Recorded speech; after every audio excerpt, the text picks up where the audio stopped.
Welcome to the Far Out. On this episode of Stumbled Upon, we are going to find out how, way before winning numerous European titles, the biggest football club in Germany was putting up resistance to the prevailing ideology in its own country. Earlier on the channel, we did an episode on Germany, exploring the origins of football in the country. You can check out that video over here.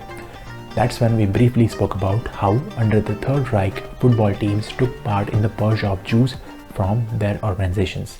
However, there were few clubs that took a stand to support or protect their members in the face of these actions. And one club among them was Bayern Munich. Many people forget that the first country that the Nazis invaded was their own. The Third Reich didn't accept anyone with an ideology going against theirs. But Bayern Munich stood out in this period for its anti-Nazi stance. Today, Bayern's team is probably the biggest in Germany and also one of the biggest clubs in Europe. The Bavarian giant is known for its spectacular football and the numerous titles it has won over the years. But there are few historical facts that make the club even more respected around the world. During the Third Reich, the club's stand against the prevailing ideology almost led the club to its extinction. First, let's talk about Bayern's president at the time, Kurt Landauer, who was Jew. Soon after the Nazis came to power, Kurt Landauer resigned as its president. He was arrested and taken to the Dachau concentration camp. But as he had fought in the First War for the German Empire, he was soon released. Consequently, he emigrated to Switzerland as things got from bad to worse. Moreover, the team's coach at the time, Richard Kohn, was also a Jew. And like the club president, he left Bayern and emigrated first to Spain and then to Switzerland. Although Kurt Landauer was not in Germany anymore, Bayern maintained their loyalty to their president and declared that Landauer was still the club's manager and made it clear that the rules imposed by the regime could be accepted, but the ideology would never be shared by the club. During a friendly game against Bayern in Switzerland, where the team and Landauer met, the Bayern players went to Landauer and applauded him for several minutes. The team only stopped applauding Landauer after the Gestapo threatened them. With that statement and bravura, Bayern's problems with the Third Reich only increased. Nazis responded to this by supporting and funding the team's local rival, TSV 1860 Munich. TSV were provided with high-level training camps and facilities when it came to managing the licenses of the players who would serve in the army. Meanwhile, for Bayern, everything became an obstacle. The obstacles became so great that the club was forced to fire some of its players who were Jews. However, other small anti-Nazi actions were showcased by Bayern's players during the Third Reich.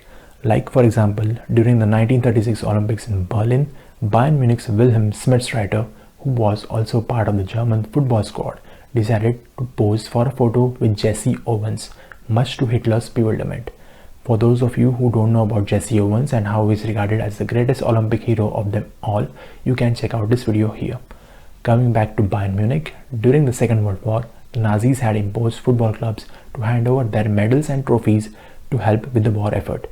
They were to be melted down and to be used in the arms industry. However, Bayern's captain at the time, Konrad Heidkamp, and his wife hid the Bayern's hard-earned silverware when the Nazis came looking for them. After the end of World War II, Kurt Landauer returned to Munich, where in 1947 he was re-elected as the president of the club. Acts like these of not bowing to Hitler's dictatorship earned Bayern Munich the nickname of a Juden club, which in English translates to the Jew club. Bayern's anti-Nazi history was silenced in the post-war years, but it was brought forth again after the club's museum opened at the Allianz Arena. As an acknowledgement for their efforts in 2005, the club was awarded the Julius Hirsch Award for its resistance against National Socialism, an award named after Julius Hirsch, who was the first Jewish player to represent the German national football team.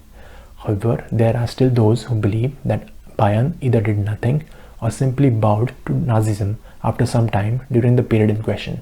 The club's response to this was they are open to an independent study by neutral historians. This legacy left by Bayern makes it clear that some Germans were not in favor of the Nazi regime. Its history of resistance will always be remembered by the club and its fans, who have become attached to the club's Jewish past and have already raised a flag honoring Landauer. And they feel immense pride in knowing that the team played such an important role during those dark times. So that wraps up this segment 2. Let us know in the comments below of what you thought of this episode or stumbled upon. We will keep adding more videos to this series when we stumble upon something which we find fascinating. We will see you on the flip side.